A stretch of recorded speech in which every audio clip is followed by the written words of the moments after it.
Welcome again, everyone, to the Insurance Perspectives podcast. Today, we're continuing our 5-episode series on conversations with former captive insurance agents. On today's show, we have John Crawley of JCA Insurance Services. John's insurance career started when he took a part-time position at his father's insurance business, which I understand you were coaching high school football at the time. Prior to owning JCA Insurance Services, and what we'll spend a lot of time talking about today, John spent 21 years with Farmers Insurance and 4 years with Allstate. Over those years with Farmers, John received many awards, such as Agent of the Year, District Manager of the Year, and the President's Council and Championship Awards. John has said that his favorite part of being an insurance agent includes working with the great people of JCA, as well as building relationships with their amazing clients. And in his free time, he enjoys spending time with his children, taking trips to the beach, and I have a suspicion that he really likes movies, but I'll dive into that later. Thank you for joining us today, John. We really appreciate you being with us. Oh, it's my pleasure. I'm really I'm honored that you guys asked me to be on here. So I'm looking forward to having a conversation with you. Excellent. Thank you. So we like to start with an understanding of what it was like for you as a captive agent. I threw some numbers out. We'll see if listeners were paying attention. But John, how long were you a captive agent for? I, you mentioned I started with my father. My father was a district manager with Farmers Insurance, and he was kind of one of the original guys with Farmers. He had a good-sized district in the La Mirada, Norwalk area in California, Southern California. And so I asked him while I was a high school football coach if I could work with him for one summer. So I went to work for him as an assistant to his management position. And so I did that, but started to realize that the money and the future was there. I realized coaching was more of a gypsy life, and it wasn't something that I'm the oldest of 9 kids, and he put all 9 of us through school and private school, and I saw that, we had a good living, and I grew up with farmers. I was a kid and knew everybody through Farmers, and so it kind of felt like home. So each year I got more comfortable. So I spent 2 years with him, working with him, and then we decided to, as I got more involved in his position, Farmers offered me the opportunity to become a district manager. So I was a district manager for about 13 years. And at that time, after about 13, 14 years, I became an agent. And that was probably another 4 or 5 years. And then I left Farmers. So I total 21 years and maybe 23 with, including the part as a licensed agent and member. So 23 to 24 years total with Farmers under their philosophy and operations and everything there. Yeah, that's an impressive career.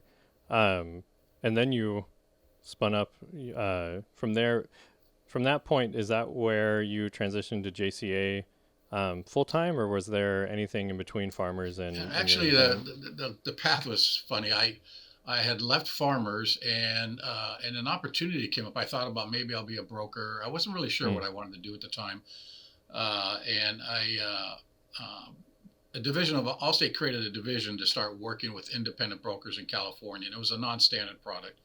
And he offered me a general partnership position with them, so I kind of worked the Southern California area for them, and I went out to independent agents to meet with them to talk about the product and to have them represent the product. And that was really my first understanding and taste of stepping into independent agencies and how they operate. And I saw the realm from the one agent office to the $50 million brokerages. And I started looking around at what they were doing. And frankly, it was a culture shock. And so I did that for about 4 years. And I knew 2.5 into it, I wanted to get back into the agency force, learning getting an idea of what they do and how the independent was working. I had a good feel for it. So that's when I made that transition from, after 4 years, then I purchased a small agency and started operating that. And we ended up, and about another 5 years later, we created JCA Insurance Services. Wow. If you don't mind me asking, what year was that when JCA Insurance Services was founded? JCA, we really kicked off JCA around 2010. Okay, fantastic. So you did about 23 years as a captive, and then you've had the past decade on the independent side. That's one of the reasons why we really sought you out as a guest for this series, because we thought we envision this helping a lot of agents that are captive right now kind of envision the future. Right. And I think that a lot of people maybe encounter that kind of sunk cost fallacy where they're like, well, if I've put, 10, 20 years into this side of it, what would I really be gaining by switching over? But it does sound like there is still a lot to be gained from exploring the other side. Oh, definitely agree to explore. My time with farmers was probably it was some of the best training I've ever had. Mm-hmm. That's one of the things where the captives they have, it's their business in a box, and they do very well with their training from auto all the way through the different products. Most of them have a decent commercial book, but not in terms of what you'll see in the independent side. And some of the captives can write other business outside of their contract, like for instance, farmers. But when I made the change, technology wasn't as impactful today then. It wasn't as impactful then as it is today, and it was easier to make that transition. There was a lot. It was easier because the non-standard market in the early 2000s was huge, and I'll never forget doing my first broker fee, because I found out that you do broker fees, and I had never done that. I thought I was ripping the person off. I felt like this is not right, and but we quickly adjusted to that philosophy, and that became part of our business. But the getting the markets for the non-standard was okay, but then stepping into the, calling them preferred carriers, the Safeco, Hartford, Travelers, all those other carriers, the Liberty Mutuals and so forth, that was not easy. And it was not easy then, and it's almost impossible today. So it's really not a lot of the carriers are looking. Most of them are at a no appointment now. Mm-hmm. So it was still difficult even when I came through. So, but we ran the non-business book for a while, and then I started, okay, we got to bring in some of these other carriers so we can do the auto, home, umbrella, all of that kind of stuff. Yeah. And I definitely want to dig into what that transition was like, but I have one more question about your time as a captive agent. Mm-hmm. What did you like about being a captive insurance agent? The first thing that jumps out is camaraderie. Having the relationship with all of, when I was a district manager, everyone becomes a personal friend. You become family friends, and so the friendships with district manager and agents, we've all, and a lot of them are family. So the fathers and the sons and daughters that are coming through and that go into the business. So that was really the thing that felt, it did feel very family oriented and friendship oriented. So you knew all the executives, it was a very close company. The second one I think I liked was the competition, because that was one thing that we did well. We all challenged each other, and we all, all the promotions, everything was based on competition.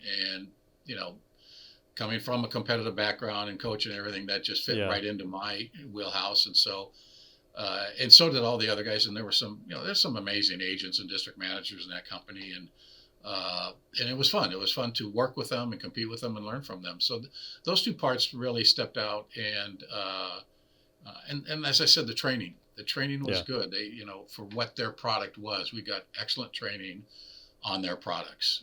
They just drove that into us and did a good job with that. And it really filters down from corporate into the district managers, and then the district managers do the training. So I was fortunate to have the background of training, to training agencies. So I knew, in knowing agencies on a higher level, how they operated and what the newer agency had to do to get there.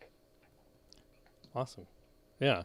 I think there's always, we position this idea of like, you grow from being a captive to an independent, but part of this we always like to highlight is like, there is a lot of good and validity in that captive world. So I appreciate you highlighting your experience there. Yeah. Now, I'd like to start talking about how you and JCA entered into the independent world And my first question for you, John, is what was the hardest thing that you had to do when you transitioned into being an independent agent? The hardest thing, which was the basically the naivety of not all carriers are the same, not all Mm. contracts are the same. Mm-hmm. I mean, when you're raised and brought up in terms of when I'm raised as a business person in a captive environment, you know their product, you know their contract inside and out. You know, Mm-hmm. and especially over the years, the amount of time I put in, you know it. You just know how they work and how they operate and their claim system and their underwriting system. You know it inside and out. Not all carriers are the same, and Mm-hmm. that's the biggest thing. The biggest culture shock I found was of one of them. I would say would be knowing all the companies, knowing all their underwriting, their contracts. All the contracts were varied, you know, in different areas. So the assumption of I remember the assumption I had with permissive use. You know, I just had an assumption that all the contracts had it, Mm-hmm. and then all of a sudden started coming in, and fortunately I didn't find it the hard way, but we had to Yeah. start reading contracts and start understanding and bringing the reps in, and like, oh, I didn't know that. And that's when I started to, you know, delving into it. And the other one was you are really independent Mm. and you're alone. Yeah. That was the biggest thing I found where, you know, in the captive, they say you're independent, but you got Mm-hmm. kind of a net under you. They're going to help you. They're going to build it up with you. They're going to, I mean, you still have to do the business, create the agency, but they'll show you how to, they have their own built-in management systems, their own marketing programs. They show you how to do it. And their branding, you're using their brand, you know, Yeah. so they spent millions, all the captives. And so you're a farmer's brand where no one knew who I was. No one knew my brand. No one knew my agency. No one knew what I was doing. So I was all alone there. I didn't Mm-hmm. know any about much of the companies, and I didn't know anything about, you know, management systems or any of that stuff, technology. Mm-hmm. You know, raters, you know, getting a rater, you know, and so figuring out what companies are on the radar, what are not. So there was a lot of challenges and wake up. Overnight stuff that, you know, it takes a little bit to get your feet wet and get rolling. Yeah. Today technology helps, and it's knowledge, you know, there's a lot more knowledge out there in terms of management systems, and so an agency can know that there's options for them. Mm-hmm. But back then, I mean, an agency I purchased basically used an Excel spreadsheet to file, not alphabetically. They Yeah. signed them a number.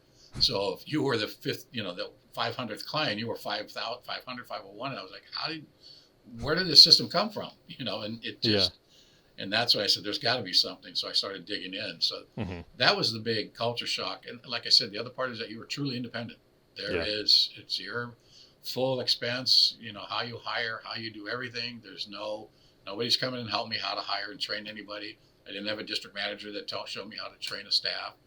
So all of that. Fortunately, I had that background Yeah. and that experience. So my learning curve, I think, was a lot smaller than a lot of the, you know, newer agencies that maybe come from 5 years in the business and make that move out of captive.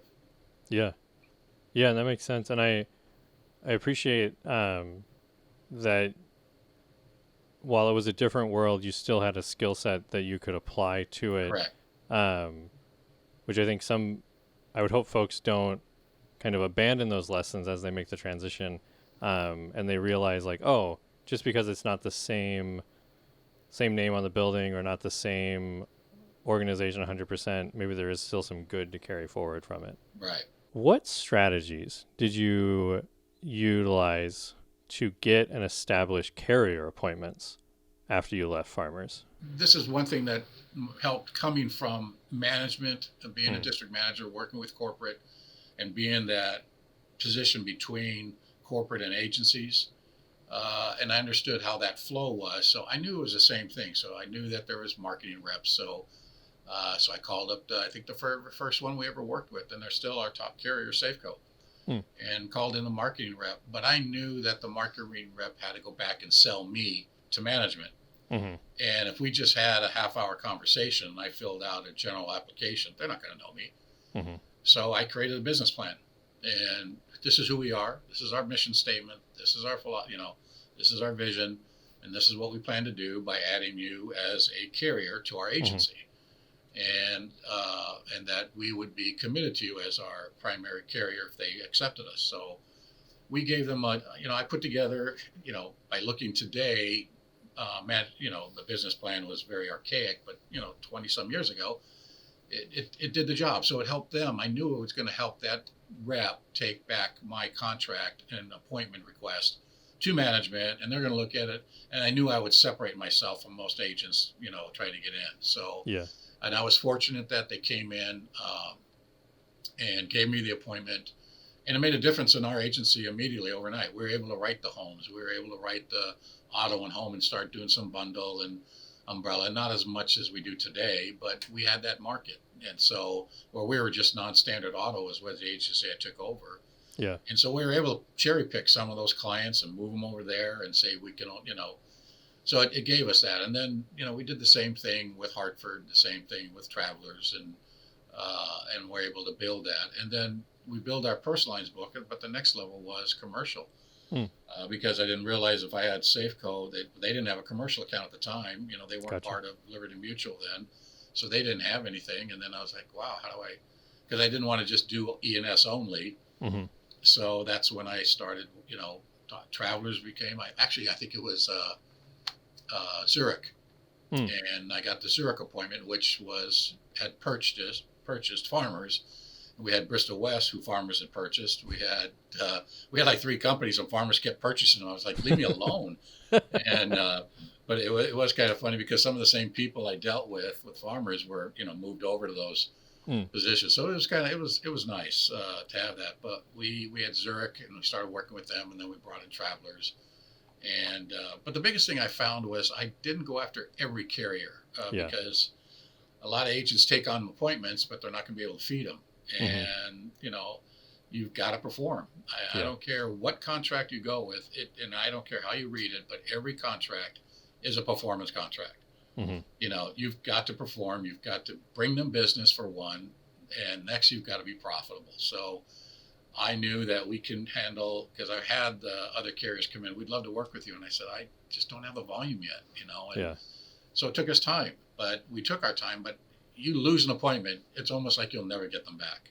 Yeah. So it's kind of it's like that relationship. You break up, it just doesn't come around again after the breakup. It's not worth trying it again. And so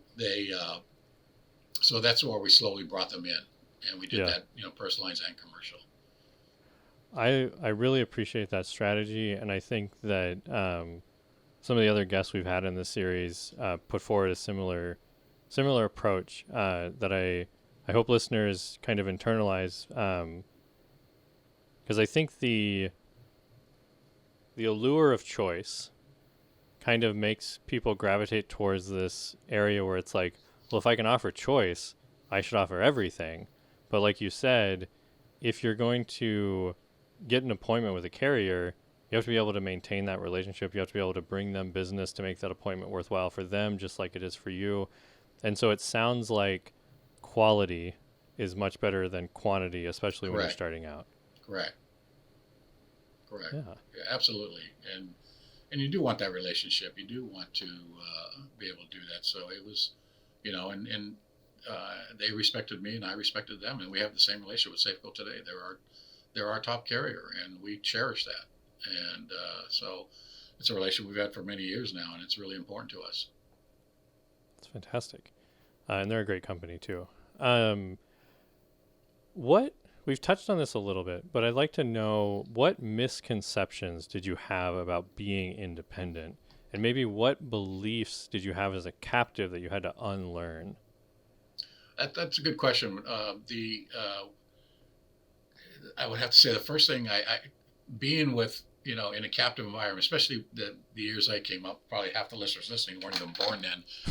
But the 80s and 90s, the captives dominated the personal lines market and the small commercial market. They just dominated it. The independent markets, they weren't as big and large. I mean, the larger agencies that did the big commercial, they were successful, but the small shops in the 80s and 90s really it was really dominated. I think at the time, I think if I go back, it was like 90% of business written personal lines was with captives. and especially in California. And then when a lot of that, the law changed, the demand of things, then that's when all the non-standard carriers started coming in the late 90s and early 2000s, where they were just, then you were able to see all these little bucket shops open up where 10 or 15 producers in an office, that just wrote all the liability only stuff and broker fee. But that's how the impression we had of the industry. And the other thing too, when you're part of a captive, they really have the philosophy that they invented the wheel. Mm. So it's almost a cult-like philosophy, like, hey, this is how the business is done, and the rest of the world out there, they're okay. And then you walk out, and then you realize, wow, this is a big ocean out there, and I was in the lake. So it's you really understand what number one, what truly independent is, the relationship. So that was the first misconception that I had. Whether it was my own naivety or just believing, or whether it was filtered down through the captive environment, but that was the first one that I went out. And then again, the other part was not all carriers, companies are the same, contracts are the same. I just thought that an auto policy is an auto policy, and so that was the biggest misconception, stepping over into that. And I think the second part of your question was the same thing you had to unlearn. Side? What beliefs did you have to unlearn that you had maybe established as a captive, but then as an independent you found they just weren't true? But I think you did touch on that. Yeah, and also the independence, which I talked about, that was really the hardest part, is that I had to unlearn the support, and it was out there. I just didn't know where to go find it. Sure. And so you walk out there, you're by yourself, and I didn't know where to look, where to go get it. There wasn't a whole lot of people doing webinars. There was a couple of conventions that would go on. So the first 6 or 7 years, I felt kind of lost. I just worked with the carriers that we had, but I knew I was it got to where I felt like I was the definition of crazy. We kept doing the same thing every year, operating the same year, but I wanted to double and triple my agency, and it just wasn't happening. And we had slow, little methodical growth, but I was like, how's this working? And then I did a webinar. I fell into it. I don't even know how I fell into it, but I'll never forget the guy, Michael Jans, and he still works today. But he had his company, but I started listening to his webinars, and then I started listening to the guests, and then tracing and following the guests, and all. That shifted how I started to operate, because I had my phone, my fax machine, and I had my part-time person, and or full-time, and we started writing business, and I was okay. But then I listened to a guy that talked about, he was on the East Coast, and the hurricane came through, Sandy, and how shut down every business, phones and everything, and how he was on, a VoIP system, and he had a cloud system, for a server. And I started, whoa, we have earthquakes out here. What would happen if we had that? And I didn't have the structure that a farmers would, because I was part of the earthquake in '94. Yeah. And farmers were responsive immediately. It was great. We had the infrastructure and the crisis management, but as an independent agency, I wouldn't know how to do that. So you start learning these things, and you start building an infrastructure, and that's where. And I think right around that time is when I really I started looking at management systems, and I went with the big one. I know they're Vertifor now, but I forget what they were called back then. But it was just too big for us. I wasn't. It was really a beefy system, and one of the producers I brought in said, "Have you ever looked at HawkSoft?" And I called up, and it was a no-brainer. And so HawkSoft and my agency have grown together over the years I've been a part. Since we're coming up 15 plus years or more. Yeah. But it's it's a whole different company, and we're a whole different agency. What time has done and technology has allowed us to do on both ends of the business. And then you start, like you were talking, all the different vendors that now support and integrate. It makes the business so much easier. But so that's the part that it opened up all those doors when I stepped into that. Yeah. Yeah. And that sets me up very well for what I want to kind of ask you the next set of questions about how you established yourself as an independent agent. And, you mentioned Michael Jans, who was one of the founders of Agents Revolution. Right. Fans of the show will remember his story when we had Dave Morton from Agents Revolution on. He brought up Michael as well. So it sounds like you found his webinars. He does a lot of great coaching and advice around running agencies and doing marketing for agencies. I'm curious, what other resources did you utilize through that transition to becoming independent? The webinars, and then I think the next one that kind of made a nice, a really good impact on me, and I either got an email or a flyer or something, but Mike Stromso was Oh, sure. doing a boot camp every year. I'm like, Hmm. well, let me try it. I have no idea. Let me go down there. And Mike's a phenomenal guy, and I've gotten to know Yeah. Mike over the years, and have a friendship with him. And but he just opened my eyes in terms of how his agency and what they were doing with their agency. It wasn't anything new, Hmm. but it was just how he really fine tuned it Hmm. and how he built the staff. I'm sitting with one person and I'm listening to this guy that's got 16 people or 18 people working for him. I'm like, oh my God, I didn't even know that was possible, because there's very few captive agencies that large Yeah. that have that type of staff. There's some out there, but on the whole, it's the one agency with maybe two or three. Hmm. But I was like, this is the level I want to play. And then I got Yeah. to know the agents, and I went the second year, and some of the same faces and starting to get to know. And now I've developed some great long-term friendships with some of those agencies, and we share ideas and talk. And so, kind of the same thing we did in Farmers. It was the Yeah. same thing. And then that's where I was like, I realized that was really important to me, and so and so I started going to more conventions and meeting more people and more vendors. And the thing you can get caught is the shiny object can be, and my ADHD, it's like, what is that? Ooh, that's going to make us money, or that's going to be cool, but will it make Yeah. money? Finally, I had to step away and like, what can we fit in our agency now? Hmm. Maybe down the line we can add this, but I got a little carried away at times and had some stuff that we had to like pull back and let go. But uh, really stepping in and going to that Hmm. webinars, conventions, anything you can do to find out what somebody's doing out there, and you'll find out it fits for you, or they speak to you, the language you can hear them, or there's some that are like, well, that's not really a fit for me. That's not the way I can run my agency, and some do some amazing things out there. It's not the style that I run, and Yeah.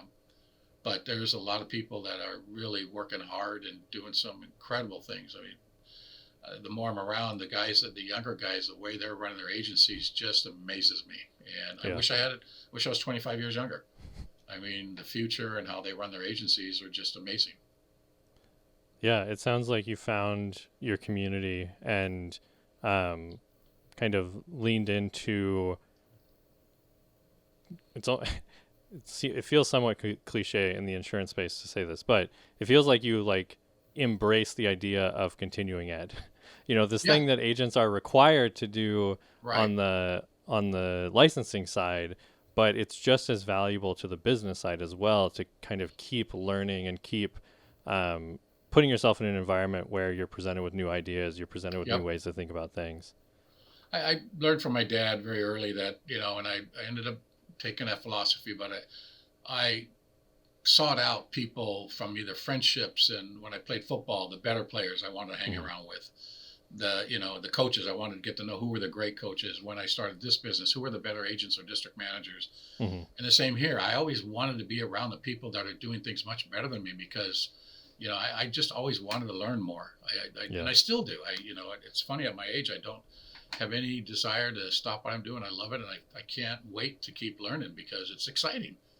And the product's the product. We all have Yeah. the same exact product, and the consumer, is the same thing. It's just, how do we learn to do this and meet more? The one thing I got out of Michael Jans, it was really one sentence that he said that rocked me, was that the sole practitioner is dead. And this is Hmm. probably 10 or 15 years ago that he said Hmm. this. Yeah. And I went, oh my God. I thought I can run my cool little agency with one or two people and then Yeah. make a nice little profit, turn it over. And then I had an evaluation, for a call, and he said, there's not a whole lot of worth there. The minute you leave, I lose half your agency. Mm. And I was like, okay. So then you have to go find out what other people are doing. Yeah. Yeah. Um, we're nearing the end of this episode, and I wanted to ask, what other advice do you have that maybe we haven't touched on so far for that agent that is thinking about leaving their captive status and entering the independent agency space? There's two types of agents that leave. There's those that just want to get out away from it. They get frustrated. And then there's those that, a contract was, ended. So they leave right away. So sometimes when you leave right away, depending on how long you're in the business, I would say one, go work for an agency, find a big agency that runs a really good professional operation and dive in there and learn what they do. Mm-hmm. And then step out and then get your own agency if that's your long-term goal. Or if you have time and you're going to do this, start talking. I know a lot of guys in the captive world, and they know a lot of independents, and start asking them, what do you do and how do you get appointments? Because if you walk out today and start looking, so I'm just going to open up an agency and get Mercury and Hartford and travel, you're going to be in shock. And so I would say do that, evaluate, consider working with an agency, or look into the clusters, the SIAA and all the other different groups that have some really excellent structure and training, and you have access to all the carriers. Mm-hmm. And you don't have performance issues, and so you can grow that way. So that's a really good, you give a little bit of money back to them, but that's the cost you have on, doing that. It's really an easy trade-off. So I think that would be a good way for someone brand new that doesn't have the resources, unless you have the capital to go in and buy an agency. Sure. That I think would be the third option, and then you can, do it that way. Yeah. Fantastic. I have one off-topic question for you, if you don't mind me borrowing maybe 2 more minutes of your time. Oh. So I made an allusion in your introduction that I have a hunch that you like movies. And for folks listening, I'll have to describe this. But for people watching the video, maybe you've clicked into what I noticed. You have a few iconic theaters on the wall behind you. You mind giving me just a quick little backstory on these photos? We actually, the very first agency I bought was in Hollywood. Oh, fantastic. And I lived in Orange County, but they ended up, when I was the general partner for the Allstate division, we got to know them and they got friends, and they wanted to leave the business. They wanted to get out and go into something else. And I ended up buying this small little non-standard in Hollywood. And one of my clients, I absolutely loved that community up there. The drive was ridiculous, and it really wore on me. But the technology wasn't there, but I had to drive up there every day. Mm-hmm. But the Hollywood community is really unique, and it was a lot of fun.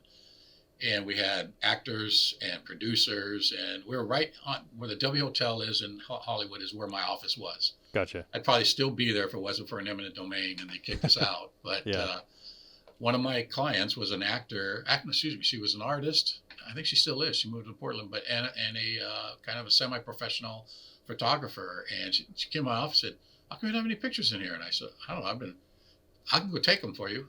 And she went out and just took iconic pictures of Hollywood. And I in the background, there's one, but I've got 5 of them. And they've been with me ever since. They followed me to our couple of offices that we've had since then. But I really enjoyed that community up there. It's very tight. It's very, everybody has a great attitude. But it's a, I think that we had a lot of people come from all over the country to live there. Yeah. Try to make it, and then they end up moving back home, But they all had a great energy, and it was like I said, a great community. But the picture is the Capitol building, which is, a pretty iconic building. Yeah. And then we have Chinese Grand Theaters and some other ones and some other places that she took and framed them and brought them back to me. And I was like, this is excellent. So I paid her for that. It was pretty cool. They're very cool. Producer of this podcast, Jeff, and myself often burn, I shouldn't say this on the record, but we talk about movies a lot, which I'll just suggest maybe doesn't happen on work time. Maybe it does. Right. And so I appreciate you indulging me there, because they stood out the second your video turned on. I was just like, I got to find out about this. John, thank you so much for giving us some of your time today. I really appreciate you walking through your experience as a captive agent and giving some advice that you learned in pursuing the independent agency channel. Thank you so much. It was a pleasure, Katie, and thank you so much for bringing me on here. It was an honor for myself too to share with you guys, and I've always loved the relationship with HawkSoft, and I really appreciate talking to you. It was a great little conversation. I'm going back down memory lane. It was kind of fun. Well, you're very welcome. It was absolutely our pleasure. Thank you for watching today's episode. Click the video description below to learn more about our guests. and to view the latest podcast episode as well as other content from HawkSoft. We appreciate you watching and hope you join us next time on the Insurance Perspectives podcast. Thank you.